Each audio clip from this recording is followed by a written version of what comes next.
going on, everyone? It is your boy Luke here for this week's course breakdown at the Farmers Insurance Open. We've got ourselves a stacked field, 6 of the top 10 in the official World Golf Rankings, making their way over to La Jolla, California, a venue as iconic as any on the PGA Tour circuit, a place we've been at since the 60s. We've had some iconic US Opens here as well, including Tiger's win on a broken leg. And just like last week at the Amex, we have multiple courses in the Rotunda. We'll have Torrey Pines North and South to deal with this week. Not quite the 3-course setup that we had over there at the Amex, but still a little bit of something to keep an eye on, and something that makes this event a little bit unique to even what we've seen in years past is that we're going to be starting on Wednesday. The tournament will go Wednesday through Saturday evening in order to not conflict with any of the NFL conference championship games. I mean, first off, what NFL games we had this weekend, and that's why they're trying to avoid that. Just huge TV conflicts there.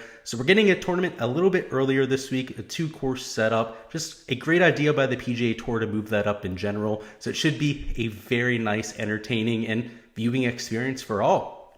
Here in this video, we're going to quickly preview the event for this week, get you caught up with all the intricacies that come along with the Farmers Insurance Open, and then of course, we're going to go into a full course breakdown. We're going to go over a preview of both golf courses on the circuit this week, a breakdown of the key metrics that I'll be using for my analysis, whether it's for player breakdown or of course course breakdown. And we're going to be looking at a few other comp courses on the PGA Tour as well that you can use for some of your analysis this week. By the end of the video, you should be able to be an expert on Torrey Pines, on the event in general this week. You should have a good idea of how these conditions are going to play. And with that being said, let's get right into it. Like I mentioned during the introduction, we do have a 2-course setup, Torrey Pines North and South. And believe it or not, all of the golf courses here are Muni golf courses. They're open to the public, the people of San Diego. And if you're a local there, you get a pretty nice rate on a world-class golf course. I mean, it's a major championship home. We saw it just last year over there for the US Open. And of course, it's one of the most prestigious regular tour stops that we have year in and year out for the PGA Tour.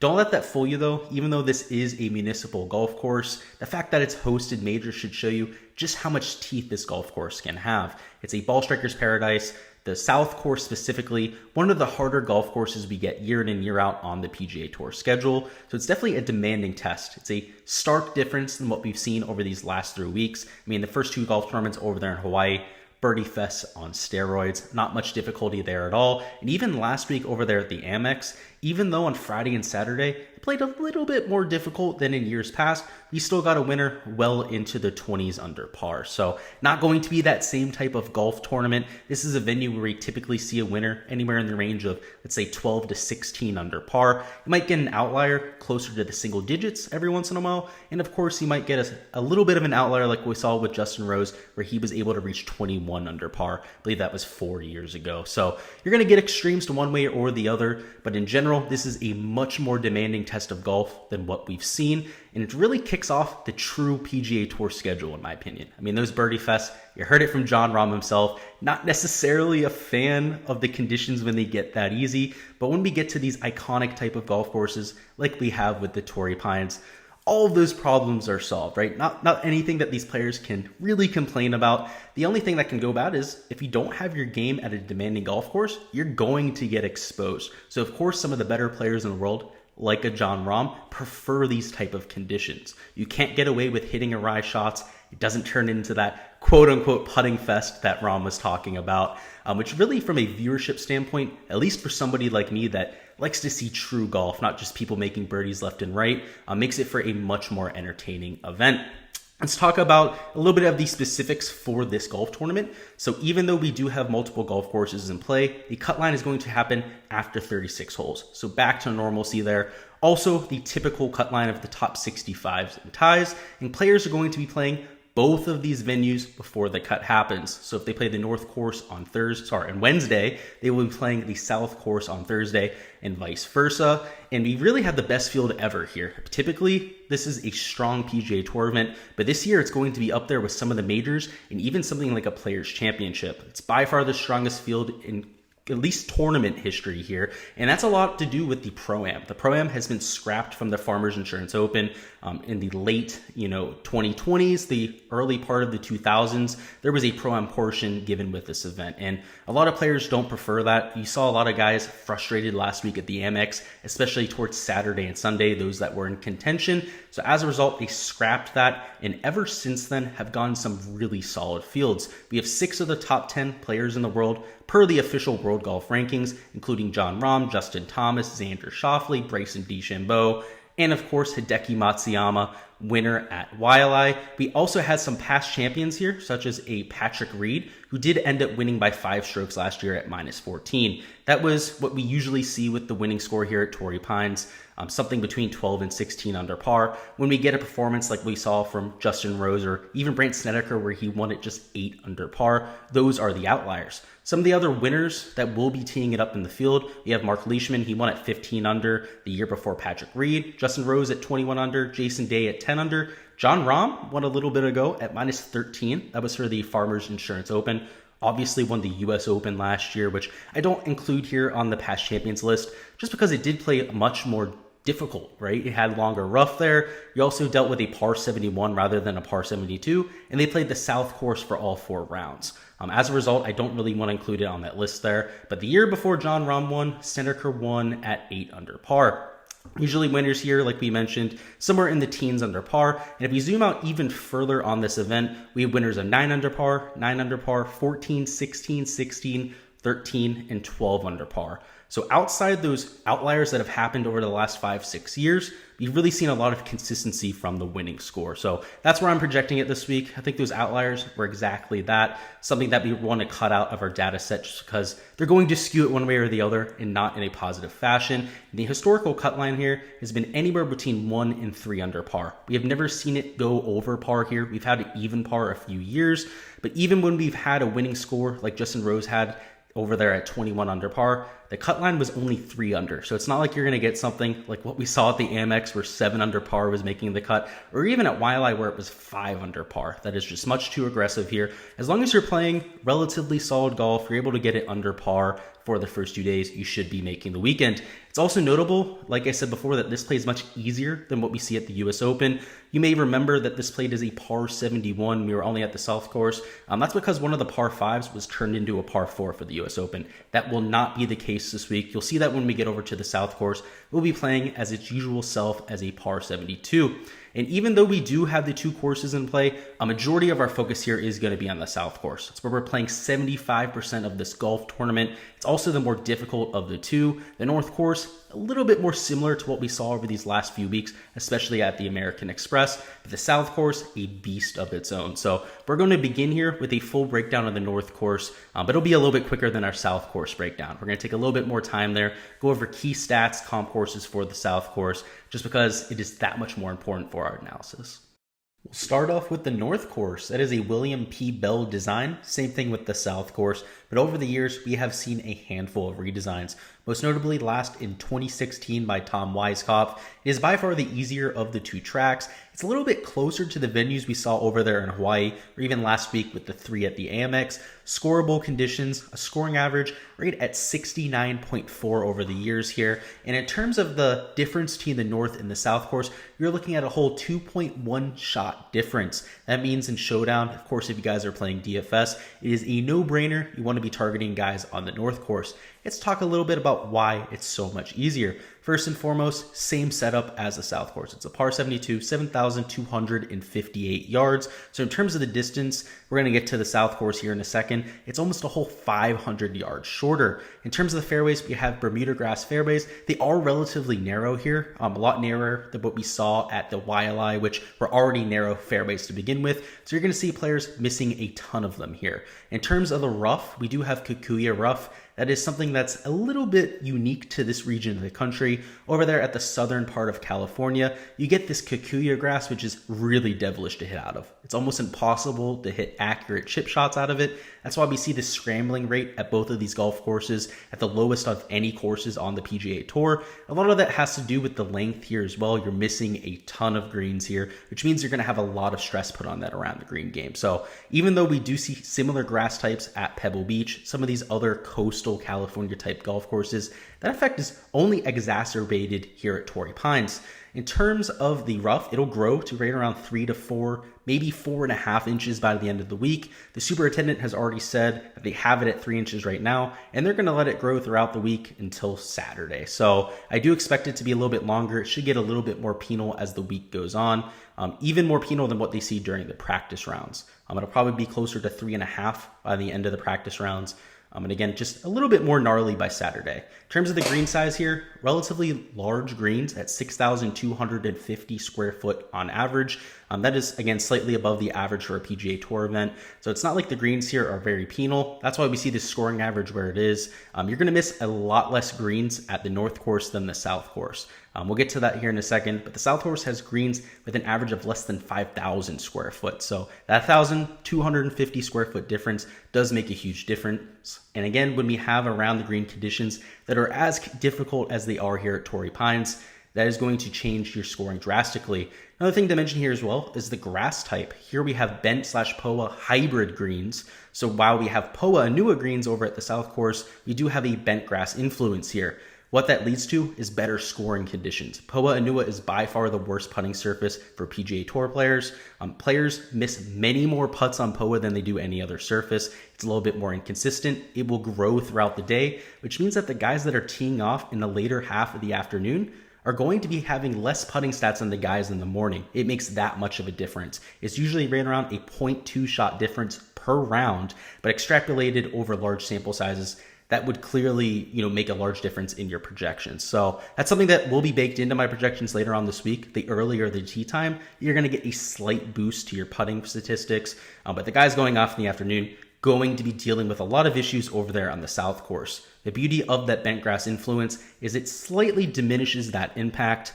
So over here at the North Course, you're going to see guys making a lot more putts. In general, though, the North Course is where anyone can go low. It's relatively short, again, almost 7,300 yards. You're dealing with large greens, not a ton of undulation, because this is definitely meant to be the easier of the two venues. A lot more undulation, a lot more tiered greens over there at the South Course. It's not a surprise that the South Course was the one chosen for the US Open. This course does not have nearly enough teeth for that type of thing.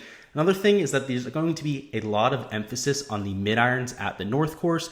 At the South Course, because of that extra 500 yards, you're hitting a lot more long irons into these longer par fours. Here at the North Course, the longest hole is right around 475 yards, at least for the par fours, which is very reachable for most of these guys with mid irons. So a little bit more emphasis on those mid irons than the long irons here. And of course, we're looking at shots gained putting. A lot of the guys here that have put up 8, 9 under rounds have been some of the shorter hitters that are the best putters on tour. Brandt Snedeker, when he ended up winning at 8 under par, posted the round of the tournament here at the North Course. So if you're hoping for a shorter hitter to contend this week, you're going to need him to go nuclear at this golf course. 6, 7 under par, that type of thing. Kind of survive it out on the South Course for the rest of the weekend and hopefully get in right around 13 under par. That is the avenue for success for some of these shorter hitters. But of course, if you have the distance, you have that precision, you can take apart the North Course as well. It's just not quite as important because the South Course will be a little bit more gettable for those players. Again, though, in Showdown, this is the golf course to target. It's not like the setup's any different, but in terms of the scoring ability, a 2.1 shot difference between the golf courses, which is the equivalent of right around 12 or 13 fantasy points on Showdown. And now for the South Course, the beast of the two venues. It's a William P. Bell design, last redesigned by Reese Jones back in 2011, so a little bit longer than what we saw at the North Course. And the scoring average here, much higher, 71.6, so it's a hard golf course, but it's fair. You can see the scoring average still slightly below par there. It did play as a par 71 during the US Open, so we will be reverting back to its usual setup as a par 72. Its scorecard yardage, 7,765 yards. This is only exacerbated, first off, by some of the elevation changes that players will be dealing with, quite a few uphill and downhill changes, but also the marine layer. This type of year, rather than it being in June, July, you're going to be dealing with a marine layer. What that means, if you're not familiar to any of those Western type of states, is that early in the morning, you get a little bit of a fog layer that comes in. It tends to be right around 55 to 60 degrees in the morning this type of year over there in San Diego. And because of how dense some of that fog can be, the air is a lot more humid than what their players are used to seeing, the ball doesn't travel as far. We're looking at least a 6 to 7% difference in terms of their distance, let alone the fact that we're no longer at elevation like what they were over there in Palm Springs. So the ball is not going to travel nearly as far at this venue as what we saw over the last few weeks. So make sure you guys are keeping that in mind. The rough, very similar to what we have at the North Course. It's Kikuyu rough, right around 3 inches to begin the event. Also will not be chopped until the end of the week. So the North Course, granted they're only going to be there for Wednesday and Thursday, shouldn't get that much longer. By Sunday at the South Course though, that rough is going to be gnarly. So the emphasis on hitting the short grass is going to go up as the week goes on. Kikuyu, extremely hard to judge out of. You can be one of the strongest players in the world, a Bryson DeChambeau, a Tiger Woods back in the day. Even he had trouble judging the distance out of this rough. It's very hard to read some of the lies that you get. It's not that Bermuda grass rough that these players are used to week in and week out, that they can read it super well because they see it every single week. Some of the players teeing it up this week will be on Kikuyu grass for perhaps the first time in their career, at least for tournament type of conditions. And I expect some of those guys to struggle with their judgment. A few other things to note here. We have Bermuda grass fairways, same thing as at the North Course, but these are extremely narrow fairways. If you thought the fairways over at the North Course were very narrow, I mean, these are some of the most narrow on the tour. Almost half the size of what we saw at Wailea at times. In the rough, again, no joke. The greens are Poa Anua greens. I know we mentioned before that over the North Course, we had bent Poa greens. These are pure Poa Anua greens. That is about the worst case scenario for these tour players. There are players that are on record as saying that they hate putting on Poa. Not only is it extremely inconsistent, unlike Bermuda grass, we're going to get grain that all grows the same direction. It has that kind of force to it where all the adjacent pieces of grass almost like think at the same time. They all grow the same direction. They have that sort of symbiosis between them. Poa Anua just does whatever the hell it wants. You'll see blades of grass that are growing one way, the adjacent one growing in the complete opposite way. And it's why you see the ball really bounce around on the surface. It'll look like a ping pong ball at times. I mean, that infamous putt that Tiger Woods hit, that was at the end of the day. You guys can see the ball literally bouncing back and forth as it gets close to the hole. That only adds to the epicness of that made putt, by the way. That was probably the hardest 10-footer that you could have asked for in golf. A left to righter. It was going to get that left to right pinball motion as well, and he still made it. So the guys that can embrace that volatility, that have a lot of experience on Poa Anua, you're going to really see them shine this week. It's even more polarizing than something like Bermuda grass. Because of the grain that we see on Bermuda grass, you tend to get a lot of specialists, but players have had a lot of time to adapt. Poa Anua, a much more rare type of surface that we have on the PGA Tour. There's plenty of guys that don't have that familiarity with it, even guys that have been here 3 or 4 times. So historically, we are going to be hunkering down on some of the specialists on Poa Anua, but also on some of this Kikuyu rough. There's an art form for trying to judge, again, the distance with some of your long irons out of Kikuyu. So that'll be something that we're doing a little bit of our correlation analysis with, but more importantly with the around the green play. Judging a lot of those flop shots, a lot of those low skitters out of Kikuyu, unless you have a lot of experience with it, as a problem. I mean, some of the worst around the green players in the world are going to get absolutely exposed this week. You have to be able to use the bounce on Kikuyu grass. If you try and just stub your wedges into the ground, it's going to get grabbed. You're going to flub your shot 1 or 2 feet. This is one of those golf courses we're going to see tour players flub your shots 1 or 2 feet. That's the Kikuyu grass. You know, you haven't seen that very often, right? On Bermuda, these guys are pretty good at reading their lies. They're able to hit a lot of those tough chip shots out of some of these tough lies. In Kikuyu, though, even some of the best players are going to look like fools this week. They're going to look like you and me. So getting up and down here, going to be extremely difficult. So we're looking for some of these specialists, first off on Poa Anua greens, but also out of some of that Kikuyu rough for their around green shots. The green size here, only 5,000 square feet. So that is a contrast to what we see over there at the North Course, where the greens were over 6,250 in terms of their average size, less than 5,000 here. It means we're going to be missing tons of these greens. So even some of the better around the green players, even some of the better approach players in the world are going to be in some bad spots. That's why we see a score closer to 12 to 15 under par winning this thing rather than 20, 25 under par. You're going to have some unavoidable bogeys this week. You're not going to see many rounds without a bogey on them. I mean, Tiger Woods, when he went out and he won this golf tournament, the US Open at Torrey Pines back there in the early 2000s, he made a double bogey on the first hole in the first 3 rounds, which is quite outstanding, right? That's +6 over there, right there, showing you that you're going to get bitten here. There's almost unavoidable. You're going to have to be able to score and make up for that. And if we take a look at the greens at the south course as opposed to what we have at the north course, they're a little bit more firm. It's on a little bit more dry piece of land. As a result, you get a little bit more of that bouncing effect over here at the south course. They also tend to run a little bit faster for similar reasons with that dried out soil. You're looking at greens that run closer to a 13.5, 14 on the stimp meter, rather than something closer to 12.5 to 13.5 over there at the north course. That does add difficulty to these greens. You already have the Poa Nua surface. That's hard enough to putt on to begin with, but with a little bit of extra speed, you're going to see some extra 3 putts too.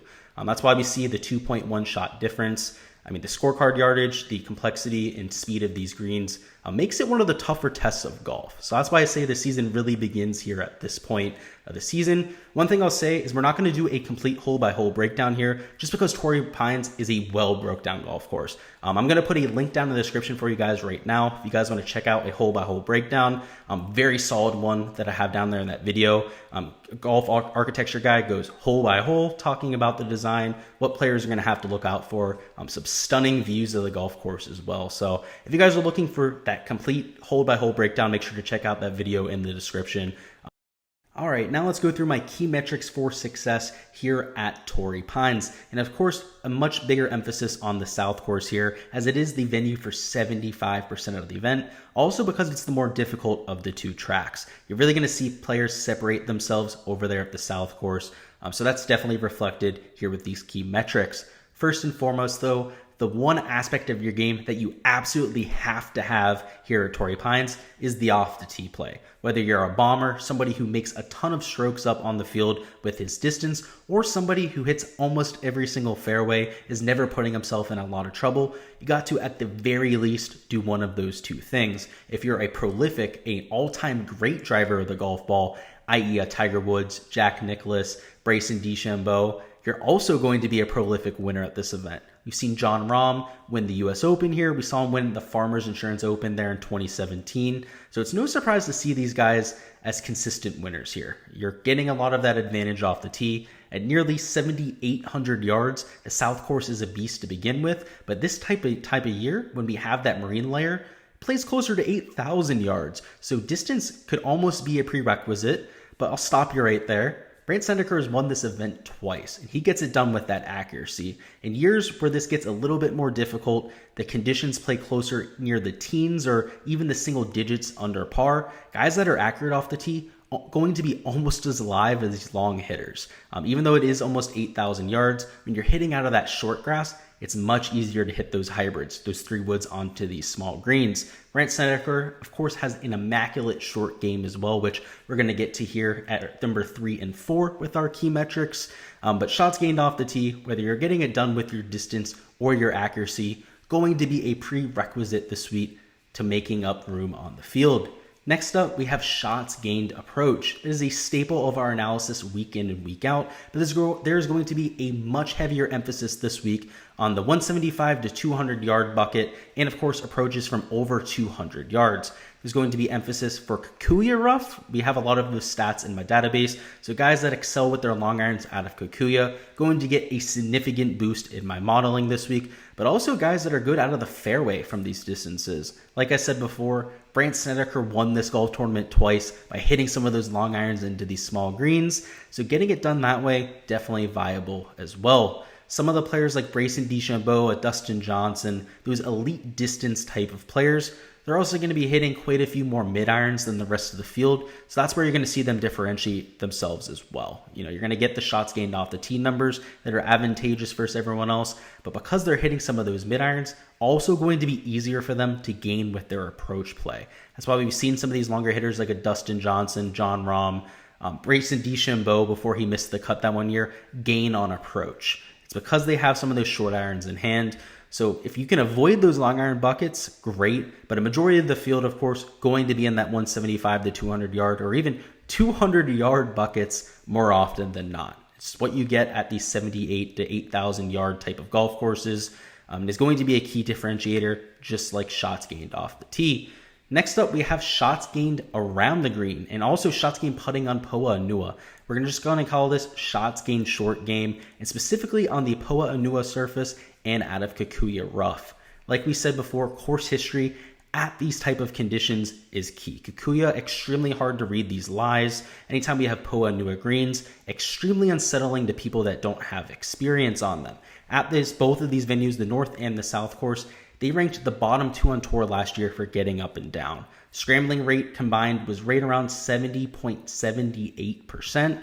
Also just an extremely glaringly low number. If these guys are only getting up and down about half the time, with greens that are only 5,000 square foot on average over there at the South course, it's no wonder why the winning score doesn't go nuclear here. So making sure we're hunkering down on some of these guys that have strong around the green games, that are strong on Poa Nua, going to be vital for our analysis. Even the best approach players this week, like a Colin Morikawa, Victor Hovland, these elite tier iron players are going to miss their fair share of greens. So the guys that aren't good around the green, you're going to see them fall out of contention. Even if they're out there making a ton of birdies, the bogeys are going to rack up, and you see some of those guys go trunk slamming. So that's why I mentioned Bryson DeChambeau. While he was able to gain on approach, when he missed those greens, he was horrible the last time he was here in 2018. Ended up missing the cut in glaring fashion.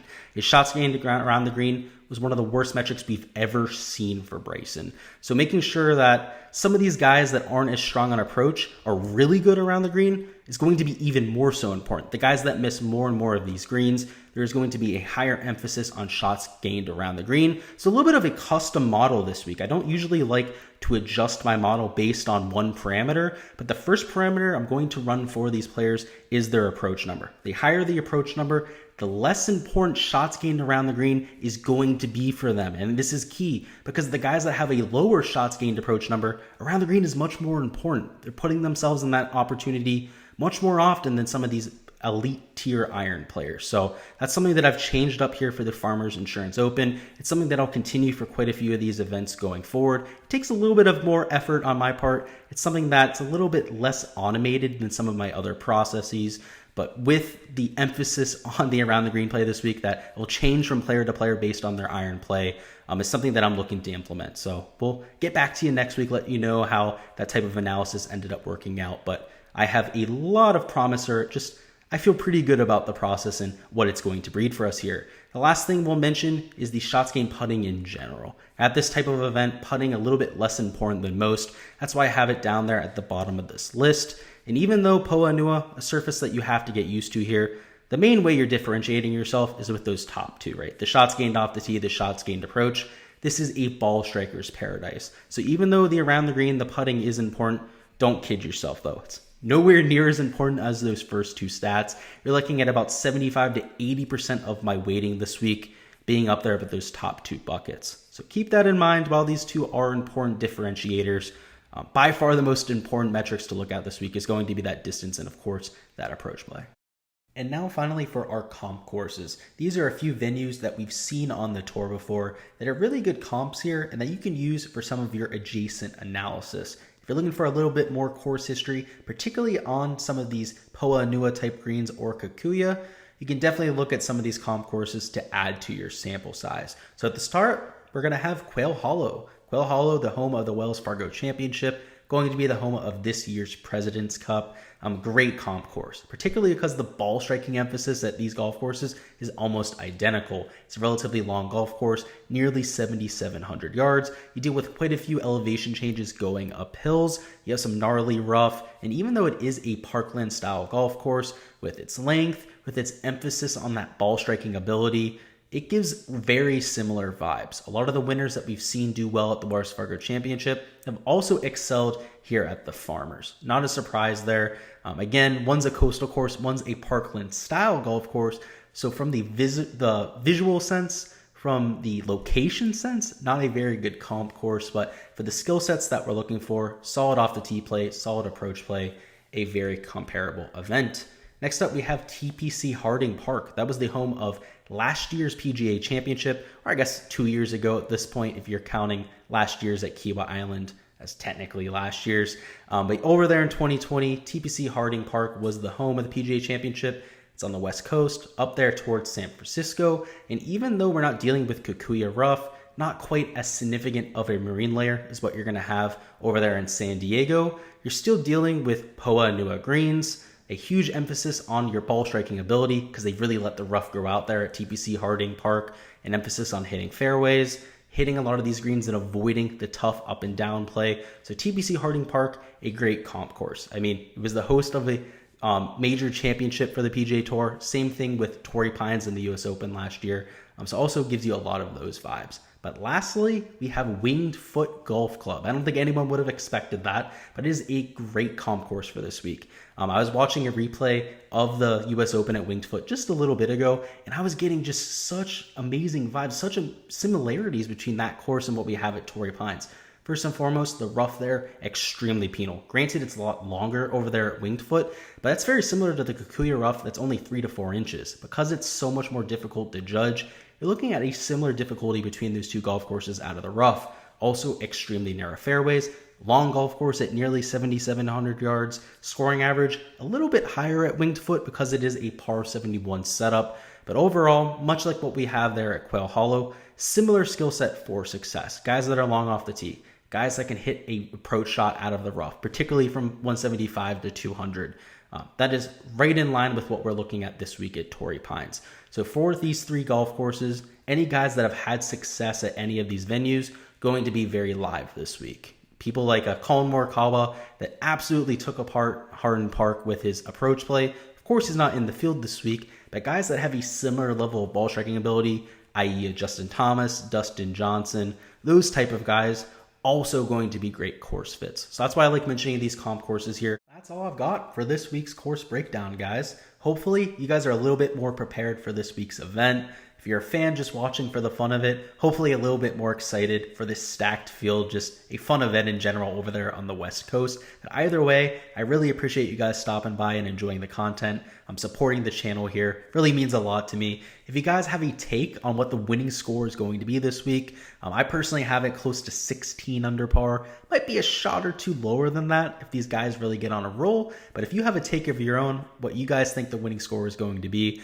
make sure to go ahead and let me know down in the comments. I always love to hear from you guys. Always love to get a little bit of debate going down there as well. So if you guys haven't already let me know, make sure you guys go ahead and do so. As per usual here on the channel, we're going to have even more golf content coming throughout the week, whether it's our Draftkings picks coming a little bit later on this afternoon, our value picks, our fades and sleepers, or our weekly golf live stream, still going to have you guys completely covered. Because the event is starting on Wednesday morning, we are going to be doing our weekly live stream on Tuesday at 7 p.m. rather than the usual slot on Wednesday at that same time. So make sure you guys remember that, set your reminders. Tuesday at 7 p.m. Eastern time. That's when we'll be doing this weekly golf live stream covering the weather, any live questions that you guys have, some DFS projections, all that sort of fun stuff. So again, it's been a pleasure to bring you guys this course breakdown. Appreciate you guys stopping by and enjoying the content. If you guys haven't already subscribed to the channel here, GS Luke DFS, make sure you guys do so before you pop on out. That way you guys don't miss any of the content we'll bring into you guys for all of this 2022 season. And of course, for all the other sports I cover, whether it be the NBA, NFL, MMA, and more to come. Until next time, guys, good luck with any of your bets, DFS lineups this week. Good luck watching if you guys are supporting your favorite golfer, and let's get it.